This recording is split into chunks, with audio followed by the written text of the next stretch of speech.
Well, hello and welcome to the show. Glad you've joined us again this week. We're going to talk about speed control. Going to give you 2 or 3 exercises to work on that.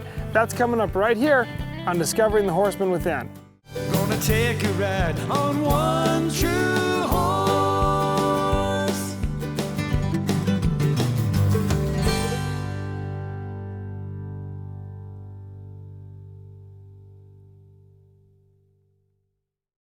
Speed control is one of my favorite conversations because each of us at different points in our life, we have our favorite speed. We really need to exercise our horses at all speeds so that they have a level of training there. What is training? Training is muscle memory. So when something goes wrong, we know how to respond. So those of you who say, well, I don't want to lope because Ken, all I ever do is walk on the trail and I don't want my horse to go any faster than that. But what if something makes him lope? What if something scares him and he starts to lope? You need to have the training so he knows how to respond to that, how to come back from that. Likewise, I have young people who say, I just go fast everywhere I go. You need to actually teach your horse to walk so that your horse learns to have some control at a lower speed and keep his brain together. One of the things that I like to do with my horses is I like to control my walk. I started this a few years ago where I started asking my horses to walk pretty much one step at a time. And I think teaching that to my horses taught me how to ride slow, and it taught my horses how to relax and follow that cue and how to stand still and be quiet. So we're gonna start there. A lot of times people think speed control shows are all about slowing down, and they are, but they're also about speeding up. They're about having control over our horses' gaits anywhere and everywhere. So the speed control at a walk is exactly the same as it is at a lope. So when I ask my horse to walk, I want to ask with no more emphasis than what I hope to achieve. So when I ask Ruby to step off here, I want to ask mildly, and if she moves off too fast, I'll just pick her up and back her up a little bit and say, no, don't get in a hurry. We're relaxing here. This is quiet. This is easy. Now, let's walk off one step at a time. And I want her to walk so slow that it would take me forever to get to town. And again, if she starts to go too fast, we just pick her up and back her up. A lot of times, people think about holding their horse and restraining their horse and holding them in a particular gait. Here's where I go with that. This horse is highly intelligent, way stronger than I am, way more athletic than I am, and I physically cannot hold her. So I need to teach her to hold herself, right? I need to teach her the basics of restraint. Don't just fly off the handle and take off. So I'm going to pick up on this horse and I'm going to ask her very gently, no faster than I want to go, to walk. 1 step, 2 steps, 3 steps. Oh, don't get in a hurry. Back yourself up. We're not in a big hurry. And every time I back her up, anticipation is coming into play. And she is thinking, gosh, I'm not sure if I'm allowed to walk forward, I'm going to back up. So she starts taking these steps much slower. That's what we're going to do all the way through. Whoa, right there, she just kind of bolted. Holy smokes, like a runaway. You're like, Ken, come on, stick 2 steps, right? Obviously, I want to slow this down. Oh, don't get in a hurry. Don't ask with any more than you want. Break your seat down and make it as quiet as possible. 1, no, I wanted 1 step. Let's move 1 front foot. Good. Now the other one. Good. Now the other one. Good. Good. Slow as we can go. Right there. Just a little bit of walk. Now, let's hurry it up. Let's add the energy in and release that horse. because she is going, oh my word, I'm not sure what's coming next. So we release that horse and let her walk out and tell her, hey, that's really good. You're doing good. In fact, now I want you to walk. Like, I mean, let's go someplace. I'm tired of not going someplace. Let's get there. And when we finally get there, I'm going to say, whoa, let's slow down. One step. No. I don't want to hang on her. One step. Oh, fix it. What this is doing at a walk is making her listen to my seat. This is making her really pay attention. Right there when I shifted my legs, she backed up on her own. She knew what was coming. She knew she went forward too fast. There we go. There we go. A little bit of a step.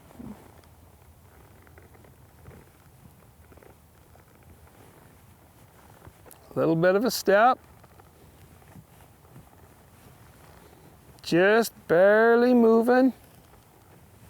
Oh, don't take off on me. Whoa now, right?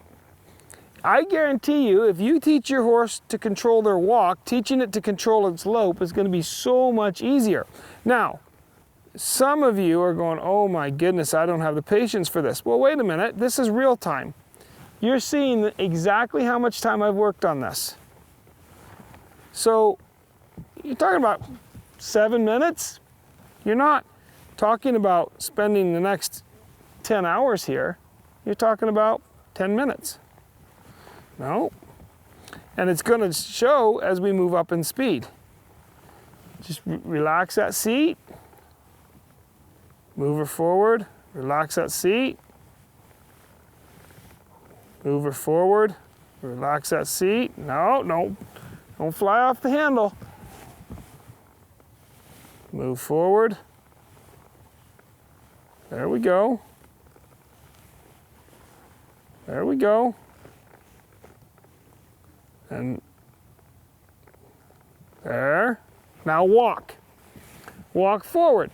Now you can change this over time until that horse will walk 100 yards or 200 yards that way, or as long as you teach it to. Okay? Now we're going to do the exact same thing in the trot. We're going to pick up the trot. So we trot along here. I want to extend the trot. This mare has a really nice little trot, right? She just barely jogs, kind of not going anywhere. She's anticipating the correction and the stop. So she's got this tiny little jog here. Old Ruby isn't in a hurry to go anywhere. I want to stretch the trot out in this case. I want to move it forward. Speed control is not always going slow. Sometimes it's teaching them to travel faster. Pick that trot up, and when she does pick it up, then I'm going to let her bring it back down where she's comfortable. She wants to slow down a little bit. I'll let her slow down. Let her have that relax. Pick her back up. Elevate that trot. All right, so we're into this maybe a total of 8 minutes that we've been working on speed control, right? We've worked on the walk for 6 or 7 minutes, the trot for a couple of minutes. This is a great way to warm your horse up. Relax my seat and bring that trot back down. She learned in that few minutes in the walk how to come back down, right? She's expecting me to back up. Now let's take her forward. We take her forward, drive that trot up there. Soften that nose, right? Reach up there. Recognize, realize, release. If she's soft, let her go. Ride her up here. Soften that nose. Relax my seat. Bring that gait right back down and see how far down we can bring it. How slow, without pulling on her nose, can we make this horse go? Oh, we'll pick up on her and say, no, no, you went too fast. So we've got about 10 minutes into this just go slow lesson, right? I think that's pretty relevant that you spend a little bit of time doing that before you ever go to the lope. You would not get in your car, get it up to 60 miles an hour, and then discover it didn't have any brakes. You wouldn't want to do that, right? You wouldn't want to say, well, gosh, I was going to work on the brakes while we were going down the highway. We're gonna go to the lope next, but I wanted to make sure we have some control before we ever speed up. As we go into the lope here, what I want to do is give you a couple of exercises that you're going to need to work on a lot longer at home than I'm going to work on them in here this morning. I always like to set my horse up to win. I like to set up to take the correct lead. If I'm going to work on the canter, I might as well work on the correct lead. And I know a lot of my riders tell me, Ken, I'm not even sure which lead is the correct lead or what a lead is. So I'll hit on that for just a second. The lead is always the inside hind leg that's propelling us the direction we're going. If you watch a racehorse, you always see him stretching out on that left front leg, and you see the front leg, that's the lead, but that's the evidence of the lead, but the existence of the lead starts in the hind leg. So I like to set my horse up. I'll elevate my inside shoulder here, push my horse with my right leg a little bit, and then just kind of ask her to lope off.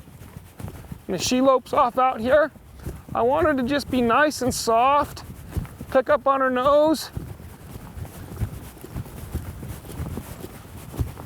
Soften that, and I'm going to speed her up. She's got a nice slow gait here, so I'm just going to ask her to speed up a bit. Move her out faster.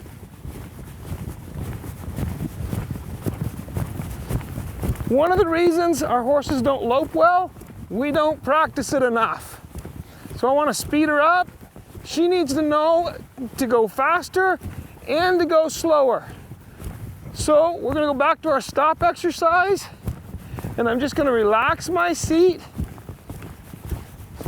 And if she does it in 2 seconds, I'll pick her up and back her up. Now she got it quickly.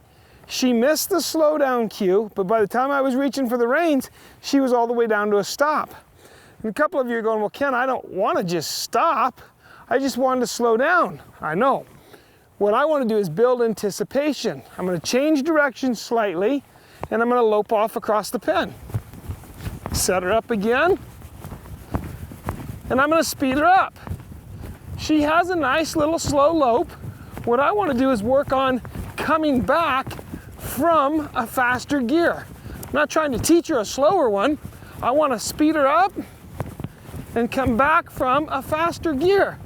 Right here, she's moving out pretty good, and I'll relax my seat and let her come down and just walk through it. Relax in that seat, and again, if she doesn't come back to me right away, then I'm gonna pick up on the bridle reins. Now this time she didn't stop, and I didn't pick up on the bridle reins. She came back to me, nice and quiet. What I do on one side, I have to do on the other. So I'm gonna change directions with her, pick her up. Anticipation is something that people write articles about and make TV shows about, and everybody acts like it's a terrible thing. In my opinion, anticipation is actually one of your best friends. When this horse learns to anticipate your actions, they're actually thinking about you. This horse has actually got you in their mind. They're focused on you. Pick her up, speed her up. Tell her, come on, Ruby. Let's move out there a little bit. Let's speed up. And as she comes around here, right as I come to you again, relax my seat. And she missed it. She bounced on her front end when I picked up her face. Things got really ugly there. I'm not gonna get mad at her. I just fix it and go the other direction. What did I tell you? What we do on one side, we have to do on the other. She's great going to the left. Coming to the right, she actually moves forward more freely on her right lead, but she's not relaxing and coming back to me. So another thing I'm gonna do is I'm not gonna hurry to slow down. I'm gonna let her lope along, right? Because the truth is, never in the history of the world has a horse run fast enough for the wind to blow the rider out of the saddle. It's never happened. So I'm gonna pick her up here and keep her going. I'm always looking ahead of me. Ride with your eyes. Eyes up, seat down. As I ride in here, relax.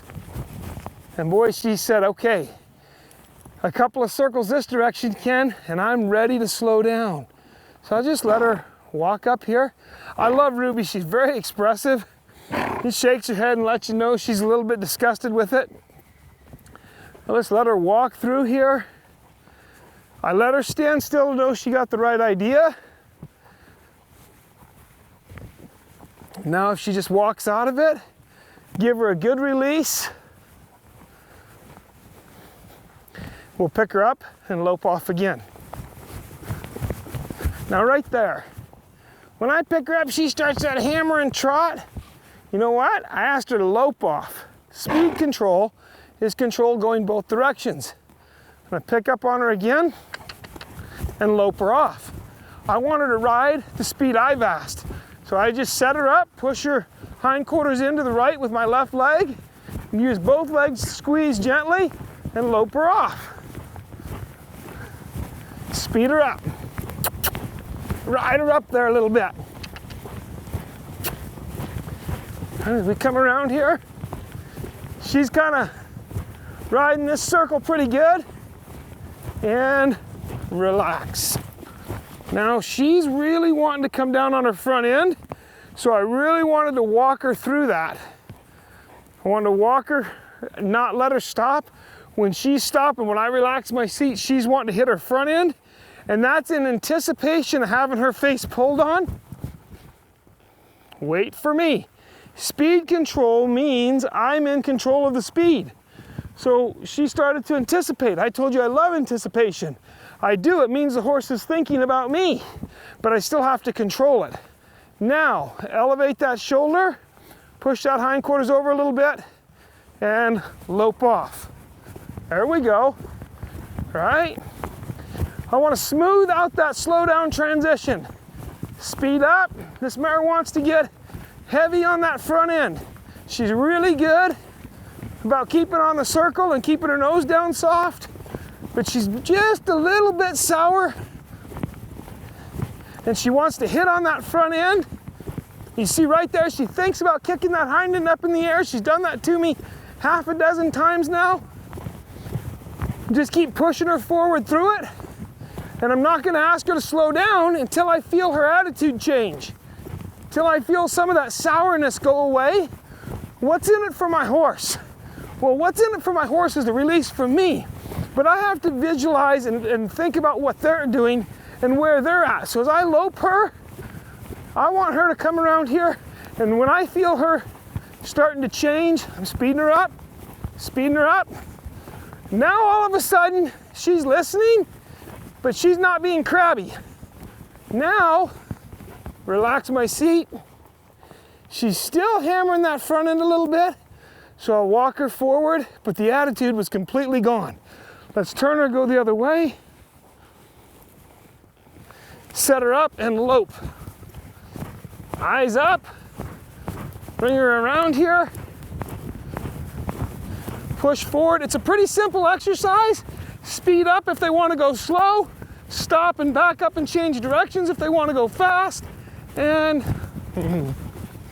there.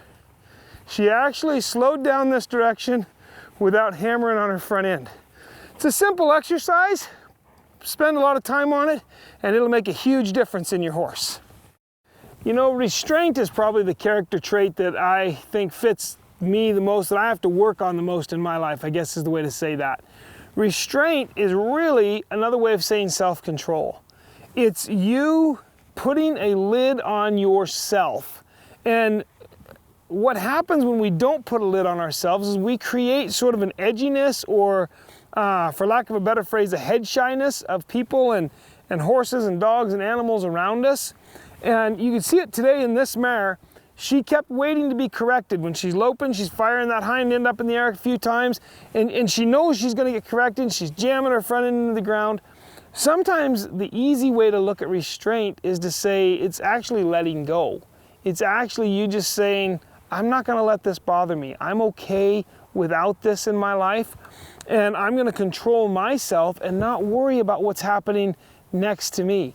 And that was a hard lesson for me. When I was a young person, I tended to be pretty on the muscle about a lot of things, and finally one day, you know, I had a lady tell me, why don't you take the aggression or the anger and the frustration and actually channel that into creating something that's good with your horse or good with the people around you.